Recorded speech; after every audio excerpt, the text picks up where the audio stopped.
व्यक्ति चाहे जितना समाज सेवा का ढोंग करता रहे, लेकिन ढोंग का यह ढोल ज्यादा जोर से बजाने पर काफी भयानक फटता है। इसका नुकसान यह होता है कि संत होने का चोला ओढ़े इंसान की दैत्य वाली हरकतें कुछ ही पलों में सामने आ जाती है और कथित पत्रकार कम, समाजसेवी कम, वामपंथी कम, इस्लामिक कट्टरपंथी कम राणा यूब की शख्सियत भी कुछ ऐसी ही है, जिसके कारण उन्हें जितनी लताड़ लगाई जाए उतनी कम है।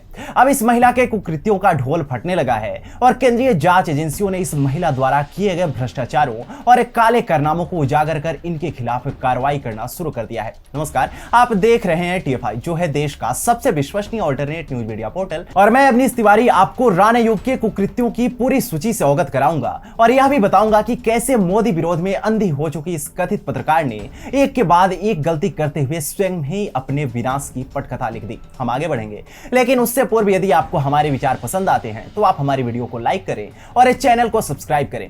यदि आप हमें फेसबुक पेज पर देख रहे हैं तो पेज को भी लाइक कर लें। तो अविलंब आरंभ करते हैं। राणा यूब, जो स्वयं को समाजसेवी महिला बताती हैं, असल में वो समाज की एक मुख्य दुश्मन समान है, जिनकी सोच के अनुसार देश में खुशहाली और विकास तो हो ही नहीं सकता, बल्कि सांप्रदायिक दंगे से लेकर महिला अपराध की घटनाओं और आतंकवाद में बड़ा इजाफा अवश्य हो सकता है। इस महिला ने कोरोना काल में लोगों से गरीबों की मदद के नाम पर दान लिया था, लेकिन उस दान के पैसे के इस्तेमाल को लेकर मोहतरमा पर सभी को संशय हो रहा था। और खास बात यह है कि अब इसी मसले में केंद्रीय जांच एजेंसी यानी प्रवर्तन निदेशालय राणा यूब की लंका लगा रहा है और उनका वर्तमान और भविष्य तक खतरे में आ चुका है।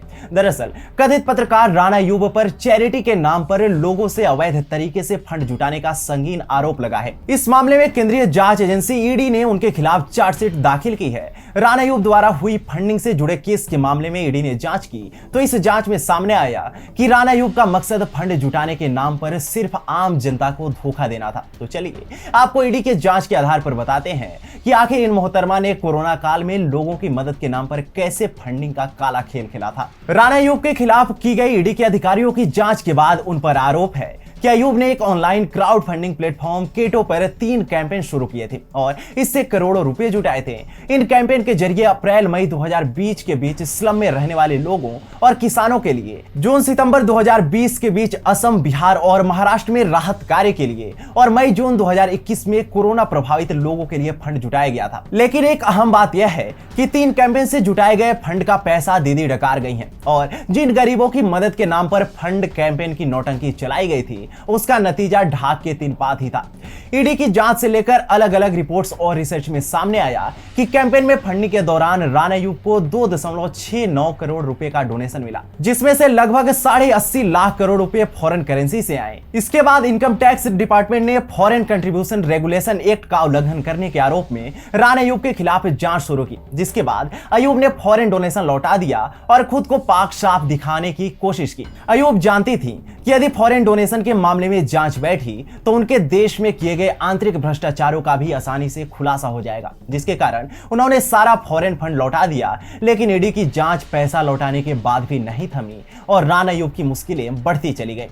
राणा यूब से जुड़े इस केस में प्रवर्तन निदेशालय के मुताबिक ऑनलाइन प्लेटफॉर्म पर जो फंड जुटाया गया वह पहले अयूब के पिता और बहन के अकाउंट में आया और यहां से अयूब के पर्सनल अकाउंट में ट्रांसफर किया गया। इसमें से 50 लाख रुपए लेकर अयूब ने अपने लिए फिक्स्ड अकाउंट खोला, जबकि 50 लाख रुपए दूसरे बैंक अकाउंट में ट्रांसफर कर दिए। सिर्फ 29 लाख रुपए राहत कार्यों में इस्तेमाल किए गए। मतलब जिनके नाम पर करोड़ों की फंडिंग जुटाई गई, उन गरीब लोगों को मदद के नाम पर राणा यूब ने 29 लाख रुपए की ऊंट के मुंह में जीरा टाइप मदद पहुंचाई और फिक्स डिपॉजिट खोलकर अपने फ्यूचर प्लान्स पर उन्होंने काम करना शुरू कर दिया, जो कि इस महिला की विकृत और गंदी सोच को प्रदर्शित करता है। ऐसा नहीं है कि अयूब केवल 29 लाख रुपए की मदद कर शांत बैठ गई, बल्कि उन्होंने झूठ तक बोला कि उन्होंने सारा पैसा लोगों की मदद में लगाया। यह एक ऐसी महिला है जो कि झूठ की पराकाष्ठाओं को पार करती चली गई। जांच के बाद ईडी ने कहा कि राहत कार्य के नाम पर खर्च दिखाने के लिए राणा यूब ने फर्जी बिल जमा किए। ईडी ने चार्जशीट में लिखा कि अयूब ने आम जनता से मिले फंड्स को लॉन्डर किया और फिर इन फंड्स को बेदाग दिखाने की कोशिश की। उन्होंने सरकारी अनुमति या रजिस्ट्रेशन के बिना विदेश से फंड हासिल किया, जो फॉरेन कंट्रीब्यूशन रेगुलेशन एक्ट का उल्लंघन है। राणा यूब को लगा था कि भले उनके खिलाफ केस दर्ज हुआ हो, लेकिन कानूनी मामलों में वो नहीं फंसेंगे। लेकिन केंद्रीय जांच एजेंसी ने इस मामले में इतना मजबूत केस बना दिया है कि राणा अय्यूब का बचना अब मुश्किल है। वहीं अब 100% एक बात कही जाएगी कि राणा अय्यूब मोदी सरकार का विरोध करती रही हैं और इसलिए मोदी जी राणा अय्यूब के पीछे केंद्रीय जांच एजेंसियों को लगा दिया जिससे उनकी आवाज को दबाया जा सके। ऐसे में संभावना यह भी है कि बहुत जल्द वामपंथी इस मुद्दे पर अपनी छाती भी पीटने लगे। लेकिन ईडी की जांच रिपोर्ट समेत चार्जशीट यह स्पष्ट करते हैं कि राणा अय्यूब की असल मुसीबतें तो अब शुरू हुई हैं, जो कि उन्हें तिहाड़ ले जाने का मार्ग प्रशस्त करेंगी। ज्ञात हो कि राणा अय्यूब को लेकर बड़े बड़े दावे किए जाते हैं कि वो एक बेहतरीन पत्रकार हैं, लेकिन क्या आपने कभी उनका कोई लेख पढ़ा है? नहीं ना, आप पढ़ेंगे भी कैसे, क्योंकि दीदी की सारी कथित पत्रकारिता केवल मुंह से जहर उगलने में ही हो जाती है।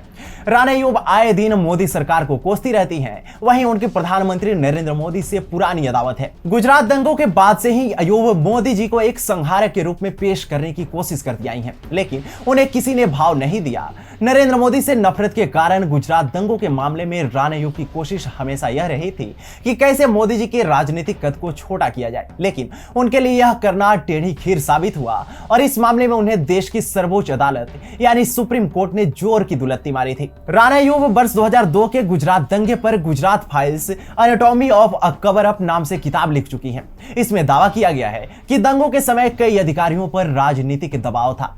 इसमें हरेन पांड्या मर्डर केस पर भी एक चैप्टर है।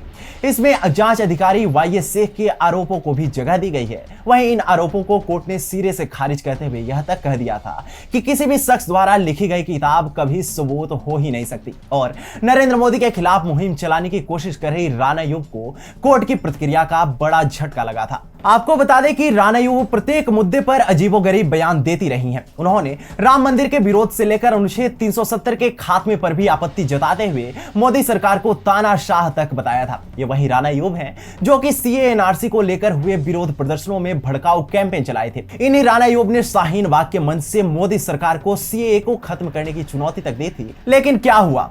बेचारी खुद ही मुसीबतों में फंस गई हैं, क्योंकि समाज सेवा तो बस दिखावे की है, असल मकसद तो माल यानी पैसा कमाने का है। इन लोगों की मुख्य दिक्कत प्रधानमंत्री नरेंद्र मोदी से यही है कि उनकी सरकार में भ्रष्टाचार की धज्जियां उड़ने के साथ ही इन कथित बुद्धिजीवियों को मिलने वाले सरकारी लाभ और महत्व खत्म हो गए हैं।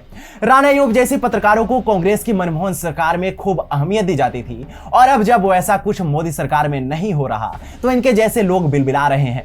इसके कारण ही ये लोग मोदी सरकार के खिलाफ कुछ भी उल जुलूल बोल रहे हैं जिसका यथार्थ से कोई लेना देना नहीं है। वहीं एक अहम बात यह भी है कि राणा अय्यूब को यह उम्मीद थी कि वो अल्पसंख्यक समाज से आती हैं तो उन्हें अल्पसंख्यकों के बीच लोकप्रियता मिलेगी, लेकिन ऐसा कुछ भी नहीं हुआ।